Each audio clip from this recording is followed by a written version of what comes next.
Good morning and welcome to Kramer's Corner with daily technical update. It is Tuesday, 25th of February.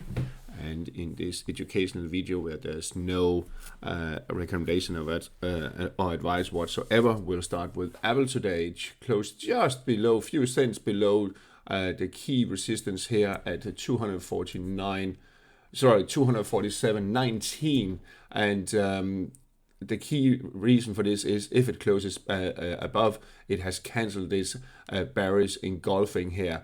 And for now it hasn't, despite the fact that there's positive sentiment on the RSI and we are actually also above the cloud and above all moving average. So key to watch out for the next few days. Will it do that, or will it be rejected and slide back lower? If it can close above and also takes out the spikes here from the past few days, well, then there could be further upside potential. The indices themselves, the main indices, we had S&P 500 lower yesterday again after breaking the rising trend line. We have a key support of 5,905. Whether we will test that is debatable. Pre-market here we are set to open unchanged, but we are below 6,000. So the uptrend has been interrupted, and after taking out this spike down here at just above 6,003, I would be in a wait and see position to see what's actually going on. For there's some weakness up to the Nvidia earnings that is due here in a few days. We have the Nasdaq closing below 21,454. That is a negative signal. And also what we have seen on the weekly, we talked about it yesterday on the weekly, both on Nasdaq and S&P 500, we formed a bearish engulfing pattern here, top and reversal. There's been divergence for quite some time, so it's really looks quite toppish here at the moment. 20,974 is the key level that should not be broken, and then we are in full bearish mode. Dow Jones index coming up here, testing 43,373 Friday, keeping itself just above here and also around the 100 moving average. So that is key level to watch out for. European markets couldn't hold on to the early gains, and EuroStoxx50 closed a little bit lower, testing lower rising trend line here. What I will do, I will add Fibonacci to it just to see where it could drop to. We have this top and reversal pattern there in the doji evening. So 5,386, but we could see 5,356 in this area here, down to 5,300 here pre-market, a little bit higher, bouncing a little bit, but still there is potential down to 5,374. DAX did have a good day, but not as good as expected or as indicated at the pre-open. But we did close higher than the previous day, but yeah, we are about 22,410 support. Didn't close the gap down to 22,148. If it does, then we could see more pressure on the near pre-market. We are actually up a little bit, so still holding on to, if it takes out the lows there at 22,115, well, then we could see a larger correction, the 21,792, maybe even bigger drop. Not much movement in euro dollar, rejected here at the 100 moving average and the 105.35 resistance. Still hasn't broken above the cloud. Still the RSI, I want to really close above 60 threshold for upside potential. Otherwise I think we will slide lower below, and if we take 104 out, well, then we could see a pressure down to 103. The sterling dollar is testing the support here at 126. Has a hard time gaining upside momentum. Let's remove this one. It's a bit obsolete now. There is potential to 128 area, but it really needs to take out the highs from yesterday, 126.19. Then maybe it could mojo back and then push higher. If it starts sliding back below 126, well, it could slide lower to 125. Euro sterling, really not much to say either. As we mentioned yesterday, it did spike below the support here at 82.60. So it's still in this trying to recovering mode. Could still see it push up to 83.25 if it takes out the lows from yesterday at 82.55. Then we could see it at 82.25. Dollar yen, well, very muted this morning here in Asia trading.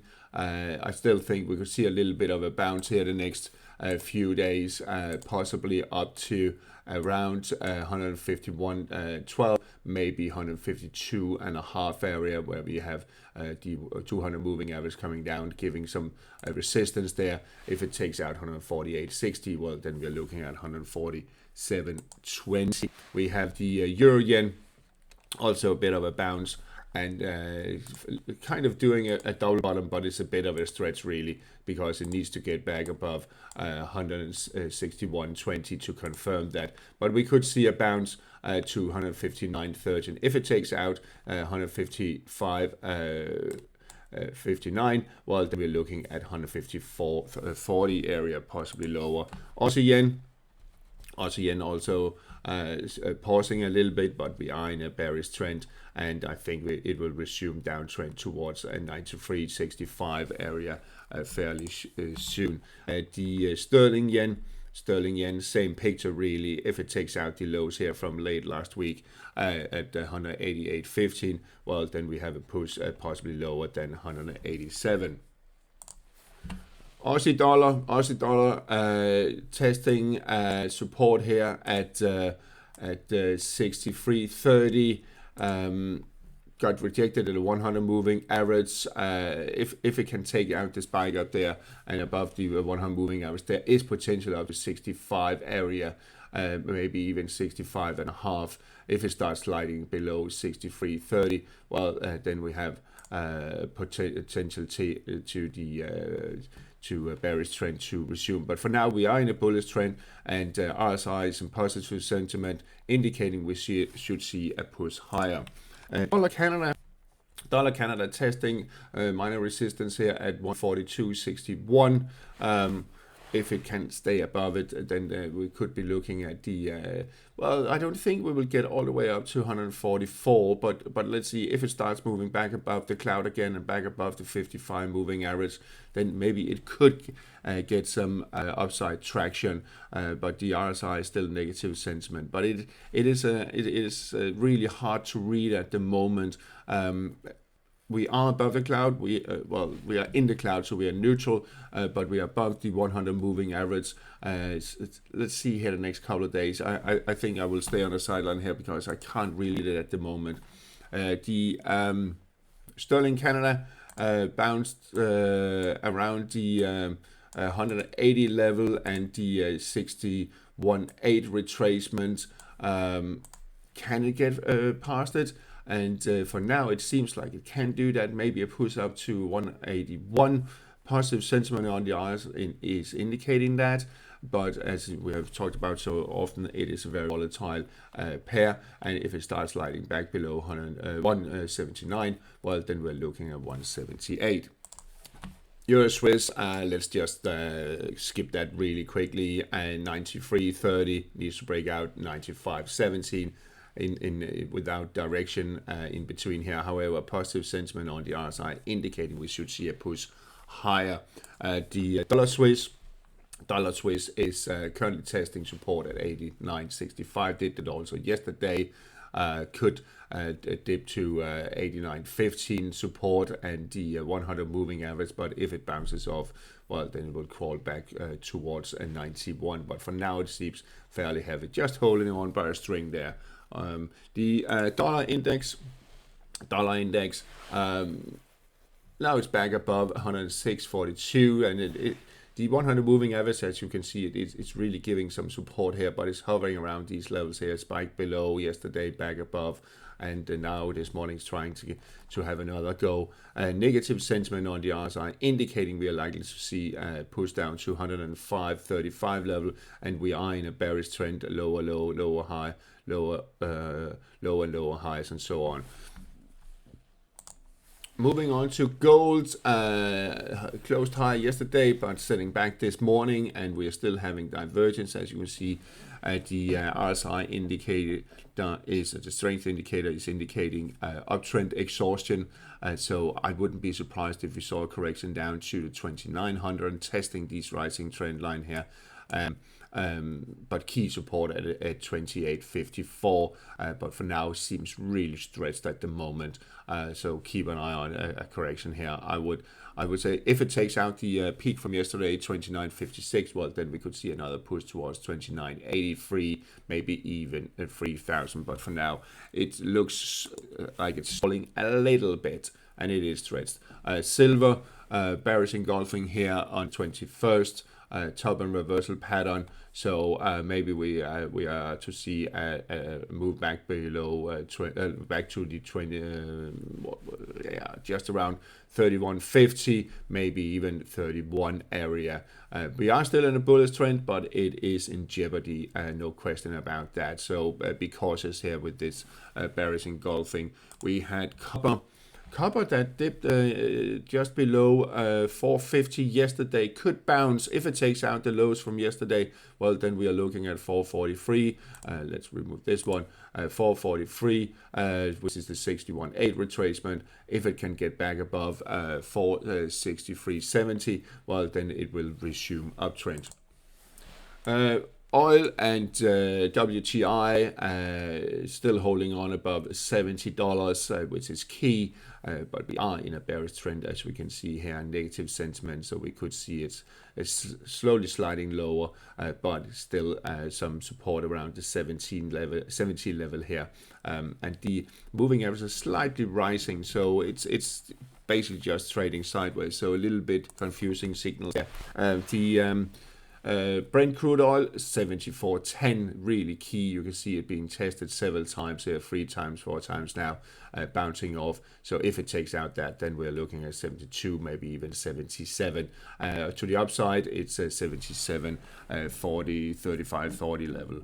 The Dutch TTF gas or European gas spiked just to below the 45. Could bounce from here. So let's see about that. It could bounce, and if we add Fibonacci to say, okay, maybe that was a spike down lower there, then we could see it up to 50.5, maybe a little bit higher. If it takes out the lows from yesterday, we'll see if it's just still below the cloud, still positive sentiment. But if it takes out the lows from yesterday at 44.93, well, then we could see it totally collapse down to around $40. And finally, Henry Hub gas. Touched the 38.2 retracement at 390, bouncing, and if it can keep bouncing and close this gap here, well, then we can see a push higher, but it also looks like a double top pattern, so really a little bit up in there. Takes out 390, then we're looking at 355. We have the US 10-year Treasury yields broken below the 4.4%, testing the 100 moving average, and it could dip all the way down to 30%. We have the RSI back below 40 threshold, so the pressure is to the downside, and it really needs to get back above 4.5 just to go back into neutral. So falling yields there. We have the 2-year 415 is key support, so look out for that one. And on the European yields, we have, where are we? There we are. European yields, well, actually in a bearish trend here, lower lows, lower highs, lower lows, but could still push higher here in the coming days. So it's really up in the air, but if it takes out the lows here from from Friday, well, then we could see a push down to below 240, maybe even 235. The UK also a little bit of a bounce there, but it is struggling, and let's add a Fibonacci to that one, so we can see, well, we are hovering around the 38.2. It was a fairly strong bounce. If it takes out the spike up there at 460, well, then we're looking at 470 and 480. On the crypto and Bitcoin, we saw a breakout of the rising trend line here yesterday, currently testing a 9,680 support, but we have a bearish breakout. We are now in a bearish trend, and the lows there at 89,000 could be tested, so that is something to keep an eye on. If it breaks out below that, well, then we could see a sell-off lower. Ethereum, well, also massive sell-off after hovering around the 26,000-2800 level, and we are at 25 now. Support here at 23,79 is likely to be tested. All right, that was a quick and dirty this morning. Have a nice day, and talk to you again tomorrow.